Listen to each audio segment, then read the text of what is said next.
अतीक अहमद की बात जो करते हैं, उन्होंने ज़मीनें ही लूटी है, हमारी खुद ज़मीन लूट लिया, कोई कुछ नहीं हुआ। मार दिए जाएंगे कभी ना कभी ज़रूर, इनका अगर राज आया तो। इसलिए सपा को तो हम कभी वोट देने के लिए किसी को कहेंगे नहीं, लेकिन ये तो मेरी हिम्मत की मैं आवाज़ दे रहा हूँ। मरना तो है ही है, अब कितनी उम्र जीऊँगा। साझे की खेती गधा भी नहीं चरता। थानेदार कहता था सुलह कर लो नहीं तुमको मार देंगे, तो मैंने कहा सुलह तो नहीं करेंगे, चाहे मार दे ठीक है। तो इसलिए अखिलेश यादव चूतियाँ हैं, उनका अभी कल के लौंडे हैं, राजनीति करना आता नहीं। कैसे देख रहे हैं जो योगी जी की कार्रवाई है, धड़ाधड़ बुलडोजर चल रहे हैं, गरीबों में वो संपत्ति को दिया जा रहा है। बहुत बढ़िया कार्य हो रहा है।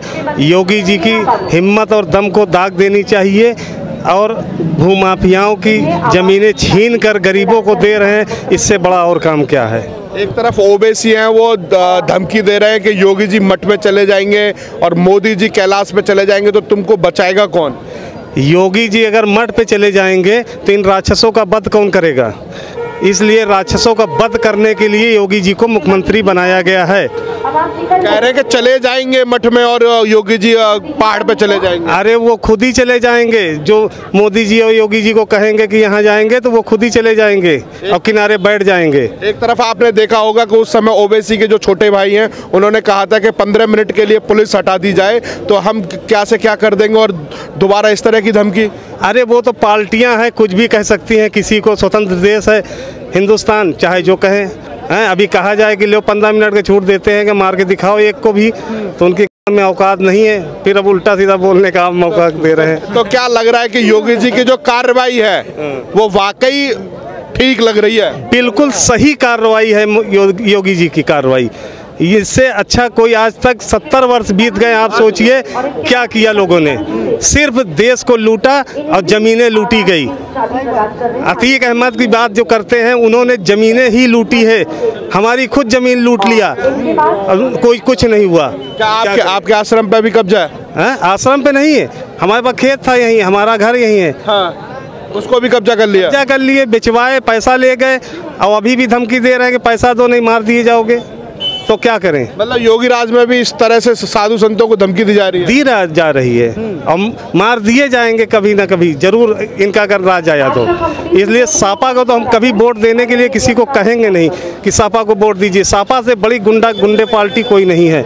गुंडे माफिया को पालने वाली 30 वर्ष से ये सपा और बसपा दोनों हैं, दोनों ने पाला है इनको, गुंडों को, और नहीं तो आज ये दिन ना होते। तो अखिलेश सरकार आ गई तो फिर डर पैदा हो जाएगा? डर तो सभी को है, हम ही को अकेले नहीं, डर सभी को है। काफ़ी लोगों को डर है, बोलते नहीं, डर के मारा कोई आवाज़ नहीं उठा रहा।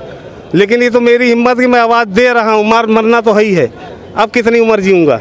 जैसे कि एक समय अतीक अहमद का वो दौर था जो 500 गाड़ियों का काफिला लेकर के चलते थे, आज जेल के अंदर पड़े हुए हैं और उनकी संपत्ति को नीलाम भी किया जा रहा है। तो ठीक किया जा रहा है, उन्होंने हराम की बनाया है, जनता का लूटा है पैसा, तो हराम की चीज़ है वो, अच्छा है लेके जो है गरीब जनता को दिया जाए। तो वो तो आपको भी पता होगा कि एक समय उनके पिताजी रेलवे स्टेशन पर तांगा चलाते थे, और तांगा चलाते चलाते कितने बड़े बाहुबली और माफिया बन गए। तो वो तो तांगा चलाते थे, लेकिन अतीक अहमद क्या करते थे, पहले शुरुआत में जो है इन्होंने 1-2 मर्डर किया, उसके बाद वहीं से जो चमकना शुरू हो गए, लोग साथ देने लगे, और उस वक्त जनता सीधी सादी भोली भाली जनता थी।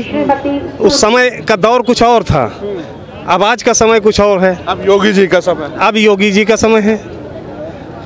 तो वाकई विश्वास जग रहा है कि योगी जी दोबारा आएंगे और ऐसे माफियाओं का राज नहीं आएगा? पूर्ण रूप से विश्वास है, ऐसे माफियाओं का भविष्य में अब राज नहीं आएगा, और न इन पार्टियों का राज आएगा। ये पार्टियां भी सब खत्म हो जाएंगी और योगी का ही राज चलेगा। अखिलेश यादव कह रहे हैं कि बहुत बड़ी संख्या में हम जीत करके आ रहे हैं। अरे साझे की खेती गधा भी नहीं चरता, और इन्होंने गठबंधन इतना किया है, वो कई दिन चलेगा यही जाने। कोई भी पार्टी इनकी नहीं चलने वाली, ना इनको वोट देने वाला है कोई। हर जनता जानती है कि गठबंधन की सरकार है, इसमें क्या करेंगे। तो क्या लग रहा है कि जैसे कि अतीक अहमद जैसे बड़े बड़े बाहुबली हैं, वो जेल में अंदर रहने के बावजूद भी बाहर कहीं ना कहीं अपने जो चेला चपाटे हैं उनसे कुछ कार्य कराते रहते, धमकियां वगैरह देते रहते, आज भी इस तरह का प्रयागराज में देखने को मिलता है? हाँ, आज भी है। आज भी लोग, कुछ लोग अभी बचे हुए हैं, उन लोग जो है गुंडाई करते हैं, गुंडागर्दी। हाँ, तो आवाज उठाने वाला कोई नहीं है? आवाज उठाने वाला कोई नहीं, सब डरते हैं मरने से। योगी जी का बुलडोजर तो चल रहा है, एक बार आवाज योगी जी तक पहुंचा दी जाए। बिल्कुल पहुंचाई जाइए आवाज़, मेरी आवाज़ पहुंचाई जाए। मेरी सुनवाई कहीं नहीं हुई, थानेदार बिक जाते थे। थानेदार कहता था सुलह कर लो नहीं तुमको मार देंगे, तो मैंने कहा सुलह तो नहीं करेंगे, चाहे मार दे ठीक है। कितनी संपत्ति थी आपकी? जो हमारी करीब 1.5-2 बीघा ज़मीन थी, करोड़ों की संपत्ति, लेकिन इन लोगों ने उसको बेच करके हम ही से रजिस्ट्री करवाते थे, पैसा ये ले जाते थे। और जो हम नहीं बेचे तो इन लोगों ने खुद बेच दिया। जो कि राज्य सरकार के नाम ज़मीन थी उसको भी बेच दिया इन लोगों ने, और राज्य सरकार से नाम छुड़ा पाए, लड़ते लड़ते थक गए, इसलिए हम भी किनारे बैठ गए कि चलो योगी राज है, ठीक है भाई, कोई और के साथ तो ऐसा नहीं होगा। मतलब आशा लेकर के बैठे थे कि कोई तो आएगा जो को हमारा साथ देगा। इसी आस में बैठे थे। आज योगी राज ने दिखा दिया करके कि देखिए आज माफियाओं का क्या हाल है। सब जो है अंदर पड़े हुए हैं, सड़ रहे हैं, कोई पूछने वाला अब नहीं है। अखिलेश यादव कह रहे हैं कि अगर इन लोगों पर कार्रवाई हो रही है तो एक धर्म के लोग हैं इसलिए उनके ऊपर कार्रवाई हो रही है। ऐसा कुछ नहीं है। हिंदू मुस्लिम दोनों भी चाहते थे कि ये ऐसे लोग ना रहें, ना आए, और वोट भी वो तो गुंडागर्दी से लेते थे, मुस्लिम से भी। आज भी मुस्लिम जो है डरते हैं, कांपते हैं कि इनको अगर वोट नहीं दिया गया तो ये जिंदा नहीं छोड़ेंगे।